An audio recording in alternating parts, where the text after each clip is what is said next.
السلام علیکم ورحمۃ اللہ وبرکاتہ۔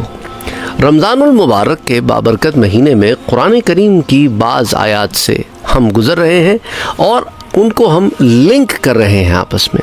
آغاز کیا تھا ہم نے اب سے چند روز پہلے قرآن کریم کی آیہ مبارکہ سے، جو آپ لوگ بہت زیادہ سنتے ہیں کہ کتب یا ایھا الذین آمنوا کتب علیکم الصیام کما کتب علی الذین من قبلکم لعلکم تتقون۔ اے ایمان والو، تم پر رمضان المبارک کے روزے فرض کیے گئے تھے اسی طرح جس طرح تم سے پہلے لوگوں پر فرض کیے گئے ہیں، تاکہ تم تقوی اختیار کرو۔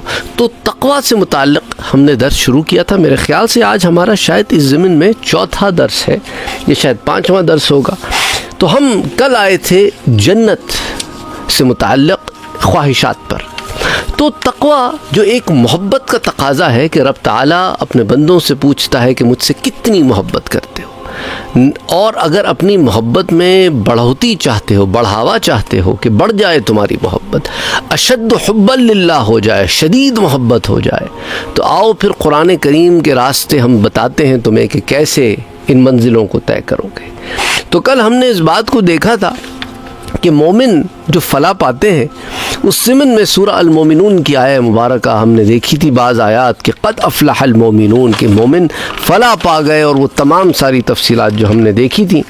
اور پھر ہم نے جنت الفردوس سے متعلق آپ کو بتایا تھا کہ یہ وہ لوگ ہیں کہ جو وارث ہوتے ہیں جنت الفردوس کے، اور پھر جنت الفردوس میں وہ ہمیشہ رہیں گے۔ اچھا، جنت الفردوس کی کیفیت سے متعلق بھی ایک آیہ مبارکہ میں آپ سے ذکر کرتا چلوں۔ اللہ سبحانہ و تعالیٰ قرآن میں فرماتا ہے کہ جنت الفردوس میں ہوگا کا، وہاں کا ماحول کیسا ہوگا کہ لا یسمعون فیہا لغوا الا سلاما، وہاں تم کوئی بیکار فضول بات نہیں سنو گے، کوئی دل دکھانے والی بات، کوئی وقت ضائع کرنے والی بات، کوئی ایسی الٹی پٹھی سیدھی باتیں نہیں وہاں صرف تم سلامتی والی باتیں سنو گے، سلامہ سنو گے، اچھی باتیں سنو گے، دل کو خوش کرنے والی باتیں سنو گے، بیکار کی باتیں وہاں نہیں ہوں گی، اور آپس میں ایک دوسرے کے ساتھ سلام تحیہ ہوگا، تحیتاً سلام ہوگا، اور وہاں پہ وَلَهُمْ رِزْقُهُمْ فِيهَا بُكْرَةً وَعَشِيًّا، اور انہیں صبح و شام کھانے دیے جائیں گے۔ اللہ اکبر، اللہ اکبر۔ تو ایک لمحے کو سوچے، رمضان المبارک میں بھی ہمارے ساتھ یہی معاملہ ہے نا کہ صبح شام کھاتے اور زبانوں کی حفاظت کرتے ہیں۔ دیکھیں، ایک حدیث مبارکہ جو بخاری شریف میں آتی ہے اور بھی دیگر کتب احادیث میں آتی ہے، جس میں حضور صلی اللہ علیہ وسلم نے فرمایا، حضرت ابو ہریرہ رضی اللہ تعالیٰ عنہ اس کے راوی ہیں، کہ حضور نے فرمایا کہ اگر کوئی شخص روزے کی حالت میں جھوٹ بولنا نہیں چھوڑتا، گناہ کرنا نہیں چھوڑتا، تو پھر اللہ سبحانہ و تعالیٰ کو تمہارے بھوک ہڑتال کی ضرورت نہیں ہے۔ یعنی کہ کہنے کا مقصد یہ ہے کہ تم اپنی زبانوں کی حفاظت نہیں کر پاتے ہو، تم اپنے گناہوں کو نہیں چھوڑ پاتے ہو، تو پھر روزہ بھوک ہڑتال کا نام تو نہیں ہے نا۔ تم نے تو روزے کی روح کو ہی نہیں پایا، تم میں تو کوئی تبدیلی ہی نہیں آئی۔ تو اب جنت کے لیے پریپیئر کیا جا رہا ہے روزے کے ذریعے، کہ جنت کا جو ماحول ہے اس کی پریپریشن کے لیے کیا ہے کہ تم نے اپنے اخلاق بھی اعلیٰ رکھنے ہیں، اپنی زبانوں کو بھی پاک کرنا ہے، اپنے ذہنوں کو، دلوں کو بھی صاف کرنا ہے، اور عبادتوں میں محنت کرنی ہے۔ اچھا، پھر اللہ سبحانہ و تعالیٰ ایک اور جگہ قرآن کریم میں فرماتا ہے کہ تلک الجنۃ التی نورث من عبادنا من کان تقیا، یہ جو جنہ ہے نا جس کے بارے میں ہم تمہیں بتا رہے ہیں، یہ وراثت ہے ان کی، یہ انہیں ریوارڈ کے طور پہ دیا جائے گا ان بندوں کو، نورث من عبادنا، اللہ اپنے بندوں میں سے ان بندوں کو اسے عطا فرمائے گا، من کان تقیا، جنہوں نے تقوی کی راہ اختیار کی تھی، جو متقی تھے، پرہیزگار تھے، گناہوں سے بچتے تھے، اللہ کی رضا کے لیے محنت کرتے تھے، ان کے لیے اللہ اپنے ڈیواؤٹ سرونٹس کو یہ دے گا۔ تو اب آپ دیکھیں، اگر آپ غور کریں اس آیہ مبارکہ پر جو میں نے اس درس کے شروع میں آپ کو بتائی تھی، جو رمضان المبارک سے متعلق ہے، کہ روزے تمہیں اس لیے دیے گئے لعلکم تتقون، تاکہ تم تقوی اختیار کرو، اور اینڈ رزلٹ کیا ہے؟ جنتوں میں داخل کروں گا ان لوگوں کو جو تقوی والے ہیں۔ اللہ اکبر، اللہ اکبر۔ اور پھر اس ایکسپیرینس کی گلمپس کے لیے آپ کو ایک اور آیہ مبارکہ قرآن کریم سے بتاتا ہوں، وَسِيقَ الَّذِينَ اتَّقَوْا رَبَّهُمْ إِلَى الْجَنَّةِ زُمَرًا، تو یہ جو متقی لوگ ہوں گے نا، الذین اتقوا، وہ جو تقوی والے لوگ ہوں گے، سیقا، انہیں لے کے جایا جائے گا کدھر؟ ان کے رب کی طرف، اللہ اکبر، اور پھر ان کے آگے انہیں جنت کے راستوں پہ گامزن کیا جائے گا. and those who are mindful of their Lord will be led to paradise in successive groups. تو وہ جو تقوی والے لوگ تھے، جو اپنے رب کے لیے کام کرتے تھے، اپنے رب کی رضا کے لیے، اس کی چاہت کے لیے، انہیں پھر جنتوں میں لے کے جائے گا جماعت در جماعت، گروہ در گروہ، حتیٰ اذا جاؤہا، یہاں تک کہ وہ جنت تک پہنچیں گے، جنت کے دروازوں تک پہنچیں گے. وفتحت ابوابہا، تو جنت کے دروازے ان کے لیے کھول دیے جائیں گے. وقال لہم خزنتہا، تو جنت کے جو خازن ہیں نا، جو جنت کے رکھوالے ہیں، فرشتے، وہ اب ان لوگوں سے ہم کلام ہوں گے. ایک تو جہنمیوں سے سخت برتاؤ کریں گے فرشتے، لیکن جنتیوں کے ساتھ اتنے ہی ہمبل اور نائس اور بہت ہی نرم مزاجی سے. وقال لهم خزنتها سلام علیکم، سلامتی ہو تم پر، تم نے ایسی زندگی گزاری ہے جو واقعی اس قابل ہے کہ اس کی تعریف کی جائے. تم نے اللہ سبحانہ و تعالیٰ کی رضا میں اپنی زندگی گزاری ہے. فادخلوها، تو اب اس جنت میں داخل ہو جاؤ، خالدین، ہمیشہ کے لیے داخل ہو جاؤ. اللہ اکبر. ایک لمحے کو سوچیں کہ وہ کیا وقت ہوگا کہ ہم جنت کے دروازوں کے آگے کھڑے ہوں گے، جنت کے دروازے ہمارے لیے کھولے جائیں گے، اور فرشتے قطار در قطار کھڑے ہوں گے اور سلامتی کے ساتھ جنت کے دروازوں سے کہیں گے کہ داخل ہو جاؤ اور اس میں ہمیشہ کے لیے داخل ہو جاؤ. ایک لمحے کو سوچیں، ہم اپنے پیاروں کے ساتھ داخل ہو رہے ہیں. اللہ اکبر. ایک ایسی زندگی کی طرف جس کے اندر غم کوئی نہیں ہے، تکلیف کوئی نہیں ہے، خوشیاں ہی خوشیاں ہیں. اللہ اکبر، اللہ اکبر، اللہ اکبر. اور پھر جب جنتی جنت میں داخل ہوں گے تو اسی سورہ مبارکہ کی اگلی آیت میں کیا آتا ہے؟ وَقَالُوا الْحَمْدُ لِلَّهِ، ان کے زبانوں سے ایک ہی بات نکلے گی، اللہ کا شکر ہے، اللہ کا کرم ہے، اللہ کی حمد ہے. الَّذِي صَدَقَنَا وَعْدَهُ، جس نے اپنا وعدہ سچ کر دکھایا. وَأَوْرَثَنَا الْأَرْضَ نَتَبَوَّأُ مِنَ الْجَنَّةِ حَيْثُ نَشَاءُ، اور اس نے ہمیں وہ شے دی جس کا ہم سے وعدہ کیا گیا تھا کہ ہم جنت کے وارث بنیں گے، ہمیں ریوارڈ ملے گا کہ ہم اس میں جائیں اور اس میں ہم بسیرا کریں جو ہمارے مقامات ہیں ان میں. فَنِعْمَ أَجْرُ الْعَامِلِينَ، تو اللہ فرماتا ہے ایک بڑا اچھا اجر ہے ان کے لیے جو اچھے عمل کرنے والے ہیں. تو دیکھو اللہ سبحانہ و تعالیٰ کے حضور ہی ہم مانگتے ہیں نا، اسی کے حضور ہم جا کے اسی کے گھر کے منگتے ہیں، اسی کے منگتے ہیں. تو کیونکہ کون ہے اللہ سبحانہ و تعالیٰ اپنی تعریف خود بیان فرماتا ہے کہ دیکھو لہو ما فی السماوات وما فی الارض وما بینہما، کہ اللہ تو وہ ہے کہ جو کچھ آسمانوں میں اور جو کچھ زمینوں میں ہے، جو کچھ ان کے درمیان ہے، وما تحت الثری، جو ساتویں زمین اور اس سے ماورا ہے، وہ سب کا مالک ہے، اسی کا ہے سب کچھ. تو جس کا سارا کچھ ہے ہم اسی سے تو مانگیں گے، جس کا سب کچھ ہے اسی سے تو مانگنا بنتا ہے. حقیقی مالک تو وہی ہے. اور پھر فرماتا ہے قرآن کریم میں ایک اور مقام پر کہ اللہ خالق کل شیء، یہی نہیں کہ صرف اس کا سب کچھ ہے، بنانے والا بھی وہی ہے ہر شے کو. وہو علی کل شیء وکیل، اور ہر شے کی مینٹیننس بھی وہی کرتا ہے، وہی مینٹینر ہے، وہی کریٹر ہے، وہی اسی کی اونرشپ ہے ہر شے پہ. اور لہو مقالید السماوات والارض، تمام جہانوں کے خزانے کی چابیاں اسی کے پاس ہیں. تو جس کے پاس ساری چابیاں ہیں اسی سے تو ہم مانگیں گے. اللہ اکبر.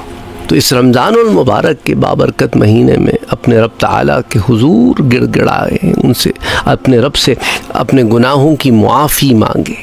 وہ فرماتا ہے قرآن میں کہ میرے پیارے نبی صلی اللہ علیہ وسلم میرے بندوں سے کہہ دیں، قل یا عبادی الذین اسرفوا علی انفسہم، میرے ان بندوں سے کہہ دیں جنہوں نے اپنی جانوں پہ اتنے ظلم کیے ہیں، اتنے گناہ کیے ہیں، کہ اب ان سے کہو پھر بھی نا امید نہ ہونا. لا تقنطوا من رحمت اللہ، اللہ کی رحمت سے نا امید نہ ہونا. تم جب پلٹ کر آؤ توبہ کے دروازوں کی طرف، تو ان اللہ یغفر الذنوب، تو اللہ سبحانہ و تعالیٰ ہی گناہوں کو معاف کرے گا تمہارے، تو رب کی طرف آؤ اور اپنے گناہوں کی معافی مانگو، اور یہ نہ خیال کرنا کہ کتنے کرے گا، کون سے کرے گا، کیونکہ ان اللہ یغفر الذنوب جمیعا، وہ سب کے سب اور سارے کے سارے گناہوں کو معاف کرنے والا ہے۔ انہ، کیونکہ انہ، ارے وہی تو ہے کہ هو الغفور، کہ جو غفور ہے، جو گناہوں کو معاف فرماتا ہے، جو مغفرت دیتا ہے، اور ساتھ ساتھ الرحیم بھی ہے، کیونکہ جب مغفرت فرما دیتا ہے کسی کو معاف فرما دیتا ہے تو پھر اس پہ کرم کرتا ہے، اس پہ اپنی رحمت کا نزول کرتا ہے، اور اس کے آگے کے سارے مدارج جو ہے آسان فرما دیتا ہے۔ توبہ کے بعد وہ دروازے اس کے لیے کھول دیتا ہے کہ بس اس کے بعد آسانیاں ہی آسانیاں ہیں۔ آپ نے بخاری شریف میں کئی روایات سنی ہوں گی اس شخص کی بھی جس نے کئی قتل کیے تھے لیکن نیکی کے راستے کی طرف اب جانا چاہتا تھا اور اس کا انتقال ہو گیا، تو فرشتوں میں آپس میں مکالمہ ہوا کہ عذاب والے لے جائیں گے کہ رحمت والے لے جائیں گے، تو اللہ نے کہا کہ دیکھو ناپو کہاں سے قریب ہے، ان اللہ کے ولیوں کی بستی سے قریب ہے جہاں جا رہا تھا صحبت اختیار کرنے کے لیے، یا وہاں سے قریب ہے جہاں گناہوں کی زندگی گزارتا تھا، اور اللہ نے زمین کو حکم دیا کہ وہاں سے سکڑ جا جو ولیوں کی طرف کی زمین ہے۔ پھر فرشتوں نے ناپا تو ولیوں کی زمین سے قریب نکلا، کیونکہ اللہ کی رحمت ہے، اللہ نے اسے معاف کرنا تھا تو رحمت کے فرشتے اسے لے گئے۔ اللہ اکبر۔ اور اسی طرح وہ اس عورت کا بھی جو جس کی زندگی گناہوں میں گزرتی تھی، ایک دفعہ کنویں سے پانی نکالا، خود پینے والی تھی، پیاسا کتا ساتھ رکھا تھا، پڑا تھا کنویں کے، وہ اس کو پہلے پانی پلا دیا کہ کہیں وہ نہ مر جائے، اور پھر خود بعد میں پانی پیا، تو اللہ کو اس کتے پہ رحم کرنا اتنا پسند آیا کہ اللہ سبحانہ و تعالیٰ نے اس بندی کی کایا ہی پلٹ دی، اس کو گناہوں کے راستے چھٹوا دیے، اس کو نیکیوں کے راستے پہ گامزن کر دیا کہ اب تو جنت میں داخل ہو۔ اس طرح کے کئی واقعات ہیں۔ اسی طرح حضرت فضیل ابن عیاض کا بھی واقعہ ہے کہ اتنے بڑے ڈاکو کے لوگ ڈرتے تھے آپ کے راستے سے، آپ کے علاقے سے گزرنے تھے، لیکن جس عورت کی محبت میں گرفتار سے اس کو راتوں کو ملنے آتے تھے، اب وہ کیسی عورت تھی اللہ ہی جانتا ہے، بہرحال وہ انتظار میں تھے کہ شہر میں اندھیرا ہو تو میں دیوار ٹاپوں اور اندر جاؤں اور اس سے ملوں، عام زبان میں آپ کہہ رہے ہیں کہ گرل فرینڈ ہوگی، لیکن اس وقت ان کے کان میں قرآن کریم کی ایک آیہ مبارکہ پڑتی ہے کہ الم یعنی للذین آمنوا ان تخشع قلوبہم لذکر اللہ، کہ ابھی وہ وقت نہیں آیا مومنین کے اوپر کہ اللہ کے ذکر سے ان کے دل نرم ہو جائیں۔ تو وہ آیہ مبارکہ کچھ ایسی اثر کی کہ کہنے لگے الآن بس آ گیا وہ وقت، اور پھر وہ ساری گناہوں کی برائیوں کی زندگی چھوڑ دی اور پھر اللہ والے ہو گئے۔ ایسے اللہ والے ہوئے کہ بخاری شریف اٹھا کے دیکھیں تو اس میں جو راوی ہے نا، جو سند میں آپ کو راوی ملتے ہیں کہ فلاں نے فلاں سے روایت کیا، فلاں نے فلاں سے روایت کی، اس میں آپ کو حضرت فضیل ابن عیاض بھی مل جائیں گے، یعنی وہ ان لوگوں میں سے ہے جنہیں امام بخاری نے اپنی سند میں رکھا ہے۔ سبحان اللہ، توبہ ہوتی ہے توبۃ نصوحا، اللہ اکبر۔ تو یہ نہ خیال کرنا کہ تم نے گناہ بڑے کر لیے تو اب معافی نہیں ملے گی، معاف کرنے والی ذات اس کی ہے، تم معافی مانگنے والے تو بنو۔ ایک اور حدیث قدسی میں آتا ہے، اللہ فرماتا ہے کہ میرے بندوں اگر تمہارے اتنے زیادہ گناہ ہو نا کہ اگر انہیں ایک کے اوپر ایک تہ بتہ رکھا جائے تو آسمان کو چھونے لگے، یا اتنے گناہ ہوں تمہارے کہ اگر انہیں بچھا دیا جائے قالین کی طرح تو ساری زمین کو کور کر لیں، ڈزنٹ میٹر، تم اگر میرے پاس آؤ اور میرے ساتھ کسی کو شرک نہ کیا ہو نا تم نے، اور تم آ کے مجھ سے اپنے گناہوں کی معافی مانگو تو میں تمہیں معاف کر دوں گا ولا ابالی، اور مجھے تمہیں معاف کرنا کوئی مسئلے کی بات نہیں ہے، کوئی ایسی بات نہیں ہے میرا تمہیں معاف کرنا۔ تو اتنا رحم کرنے والا، اتنا کرم کرنے والا رب، اسی لیے فرماتا ہے قرآن کریم میں ایک اور مقام پر جس پر آج کے درس کا ہم اختتام کریں گے، وَسَارِعُوا إِلَىٰ مَغْفِرَةٍ مِّن رَبِّكُمْ، دوڑو بھاگو جلدی مچاؤ کس کی طرف؟ اللہ کی دی ہوئی مغفرت کی طرف، اللہ کی دی ہوئی معافی کی طرف، کیونکہ وہ تمہارا رب ہے، مغفرۃ من ربکم، اور جب وہ کسی کو معاف کرتا ہے تو پھر کیا آگے معاملہ ہوتا ہے؟ وجنت، اور ان جنتوں کی طرف جن میں وہ تمہیں داخل کرے گا، عرضها السماوات والارض، اور اس کا عرض اتنا ہے کہ زمین و آسمان جتنا تو صرف اس کی چوڑائی ہے۔ اللہ اکبر۔ اور اللہ نے یہ جنتیں کس کے لیے بنائی ہیں؟ اعدت للمتقین، یہ تقوی والوں کے لیے تیار کی گئی ہیں۔ تو باری تعالیٰ ان جنتوں میں جانے کی تیاری، اب آ جائیں اس آیہ مبارکہ کی طرف جو اس درس کے شروع میں بتائی تھی، یا ایھا الذین آمنوا کتب علیکم الصیام کما کتب علی الذین من قبلکم، کیا؟ لعلکم کیا؟ تتقون، تاکہ تمہیں تقوی حاصل ہو، اس لیے تمہیں روزے دیے گئے، اور جب تمہیں تقوی حاصل ہو جائے گا تو تم متقی ہو جاؤ گے، اور ان متقین کے لیے ہی تو انعامات تیار ہیں۔ اعدت للمتقین۔ بات سمجھ میں آ گئی آپ کو؟ کیسے سرکل پورا ماشاءاللہ الحمدللہ اللہ کے فضل و کرم سے کمپلیٹ ہو گیا ہے۔ تو یہ کچھ آیتیں تھیں جو ہم نے کوشش کی کہ آپ کو اس زاویے سے بھی قرآن کریم جو ہم سے بات کرتا ہے اس باتوں میں سے کچھ باتیں آپ سے شیئر کرنے کی ایک ہم نے اپنی طرف سے کوشش کی ہے۔ اللہ سبحانہ و تعالی سے قبول فرمائے۔ امید کرتے ہیں کہ آپ کو یہ کوشش پسند آئی ہوگی۔ اسی طرح کی مزید کوششیں اگر آپ چاہتے ہیں اس پر بھی کام ہو تو کامنٹ سیکشن میں ضرور لکھیے گا۔ السلام علیکم۔